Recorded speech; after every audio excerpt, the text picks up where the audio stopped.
semuanya, selamat pagi. Bagaimana keadaannya hari ini? Saya harap semua baik-baik saja. Tak kenal, maka tak sayang. Oleh karena itu, izinkan saya memperkenalkan diri saya. Saya Megaria Sihombing, NPM 2309165. Di sini, saya akan memenuhi tugas eksperimen yang berjudul Bunga yang Berwarna-Warni yang diberikan oleh dosen pengampu saya, Bapak Roberi Sinaga. Baik, sebelum saya menjelaskan tentang materi saya akan memberitahu kepada saudara bahan-bahan dan alat apa saja yang akan dibutuhkan dalam materi yang saya akan jelaskan. Kita lihat video yang sudah saya sediakan.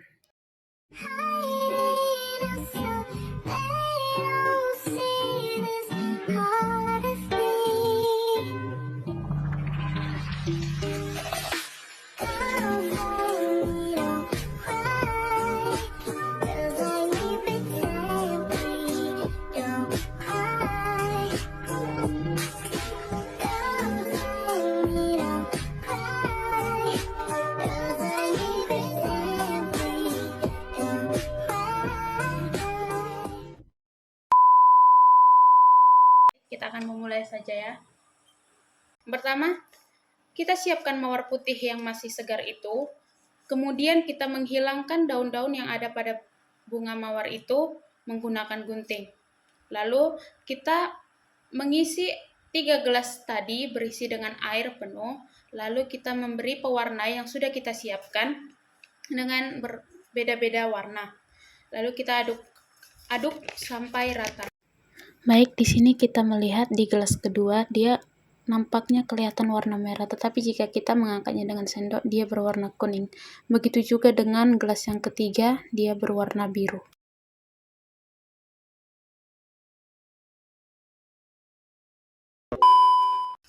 Kemudian setelah kita mengaduk-aduk, kita belah ujung batang bunga menjadi 3 bagian. Letakkan di dekat gelas itu dan saling berhimpitan. Beri tiang penyangga di tengah agar tidak jatuh.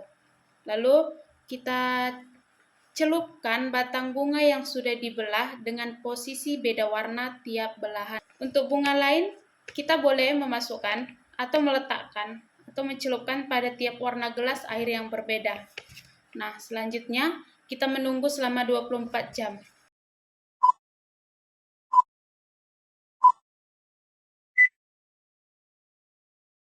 Maka setelah 24 jam, kita bisa melihat bunga mawar yang tadinya putih itu bisa berubah menjadi warna-warni ketika batang dicelupkan ke dalam air berwarna selama 24 jam. Kenapa? Kenapa bisa berubah? Pasti itu perlu kita tanda tanyakan. Kenapa bisa berubah? Nah, ini di sini saya akan menjelaskan kenapa bunga itu bisa berubah menjadi berwarna-warni saat kita mencelupkannya ke gelas yang berisi pewarna.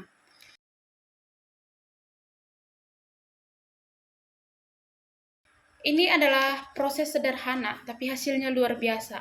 Hal ini bisa terjadi pada batang mawar. Karena apa? Karena pada batang mawar itu terdapat tabung silem. Apa itu tabung silem?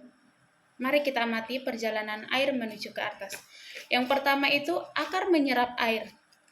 Kemudian di batang itu terdapat tabung silem yang mangkut ke atas hingga daun dan ke bunga.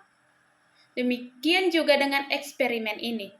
Tabung silem yang berada di batang mawar akan menyalurkan air yang kita beri warna menuju ke atas, ke daun, dan juga ke bunga. Pada kelopak bunga akan terjadi penguapan, airnya akan menguap, tapi partikel warnanya itu tertinggal di kelopak bunga tersebut. Jadi, dengan cara itulah warna akan disimpan di kelopak bunga. Karena kelopak mawar berwarna putih itu transparan, maka kelopak tersebut sekarang menjadi berwarna. Demikianlah eksperimen yang bisa Ibu sampaikan kepada kalian. Jadi, di sini Ibu akan menjelaskan kepada kalian apa sih tujuan dari eksperimen itu. Apa sih manfaat dari eksperimen itu?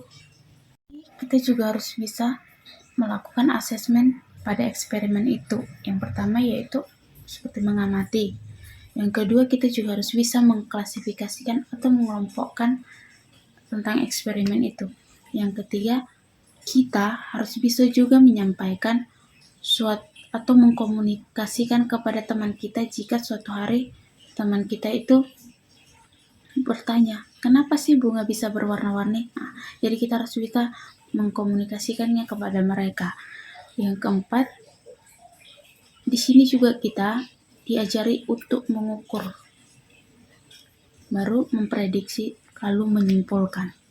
Baik, tujuan dari eksperimen yang saya buat di atas, yang ibu buat di atas, yaitu agar kita bisa mengetahui bagaimana cara air itu diserap melalui tangkai dari tanaman ke dalam bagian yang berbeda yang menyebabkan perubahan warna pada kelopak bunga.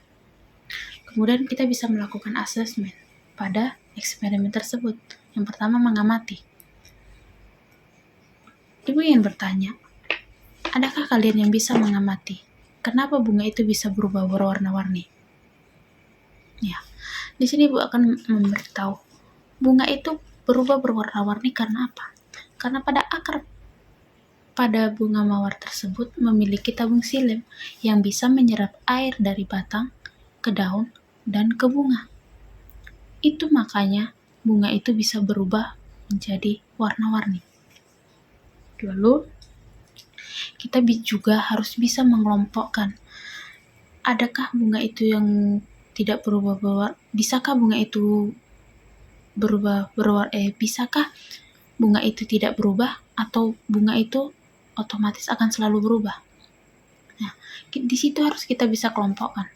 Jika bunga itu berubah, jika bunga itu tidak berubah berwarna-warni, kenapa? Apa alasannya? Di situ kita harus bisa melihatnya. Ibu juga ingin menyampaikan kepada siswa-siswa, apa sih manfaat dari melakukan eksperimen itu? Ya, tentunya agar kalian bisa mengetahui bagaimana osmosis itu bekerja pada tanaman. Apa itu osmosis? Jadi, osmosis itu proses penyerapan air dari dalam tanah oleh akar. Lalu, setelah kita mengelompokkan bunga itu berubah warna atau tidak berubah warna, kita harus bisa mengukur. Mengukur dalam artian kita harus bisa membuat ukuran pada pewarna itu. Contohnya, bagaimana jika pewarna ini diberi di gelas pertama pekat, di gelas kedua tidak pekat? Apakah bunga akan sama berwarna? Kita harus bisa mengukur seperti itu. Kita harus bisa mengukur ukuran pada pewarna tersebut agar bunga itu bisa berwarna dengan cantik. Lalu kita prediksi. Jika bunga ini tidak berwarna, kenapa? Jika bunga ini berwarna, kenapa? Dan jika bunga ini berwarna tidak penuh dengan warna yang kita buat, kenapa? Kita harus di sini kita juga harus memprediksi. Bagaimana jika bunga itu kita beri pewarna sedikit, tidak pekat? Apakah hasilnya akan semaksimal jika kita memberi pewarnanya pekat? Nah, kita harus bisa memprediksi seperti itu. Setelah kita memprediksi, kita baru bisa menyimpulkan dari semua eksperimen yang sudah kita buat, dari semua asesmen yang kita buat.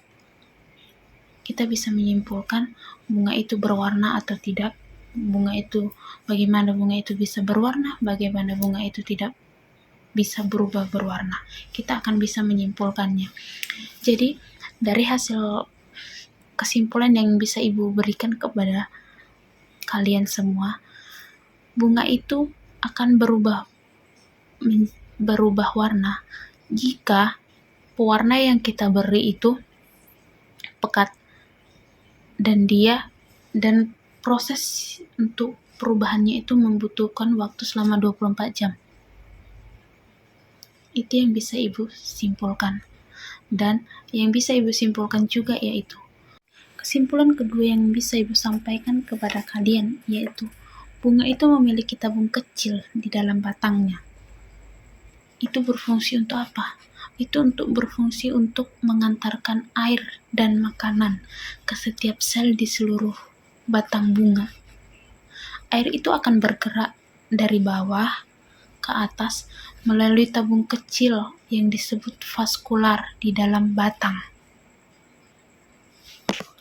Nah, di sini saya akan menjelaskan tentang vaskular itu apa, yang ada kaitannya dengan materi kita yaitu tentang siler. Nah, jaringan vaskuler ini yang dimaksud itu sama dengan jaringan pembuluh. Secara umum, jaringan vaskuler itu terdiri dari xilem dan floem. Gabungan dari xilem dan floem itu disebut dengan berkas pengangkut. Di sini yang pertama kita akan membahas tentang xilem seperti yang kita bahas dari sebelumnya. Xilem, mengapa bunga itu berwarna-warni? Karena memiliki tabung xilem. Nah, di sini saya juga akan menjelaskan tentang xilem itu. Xilem itu apa? Xilem itu adalah jaringan yang berfungsi untuk mengedarkan air dan unsur hara dari akar ke bagian tumbuhan lainnya. Khususnya daun xilem ini terdiri atas dua jenis, yaitu xilem primer dan xilem sekunder. Jadi pengertian xilem primer itu yang dimaksud di sini adalah dibentuk dan berasal dari diferensiasi prokambium pada jaringan meristem primer. Yang kalau sekunder itu berasal dari pembelahan ke arah dalam kambium vaskuler. Nah, adik siswa sekalian, adapun karakteristik xilem itu yang pertama tersusun atas sel-sel yang sebagian besar itu sudah mati. Yang kedua, memiliki dinding tebal dan mengandung lignin, sehingga sifatnya kuat dan juga keras. Dan hal ini juga yang bisa menyongkong tubuh tumbuhan. Xilem ini termasuk jaringan kompleks karena tersusun dari beberapa komponen, seperti unsur trakea dan serat xilem dan parenkim xilem. Baik, anak-anak, apakah kalian sudah mengerti dari penjelasan yang Ibu sampaikan kepada kalian?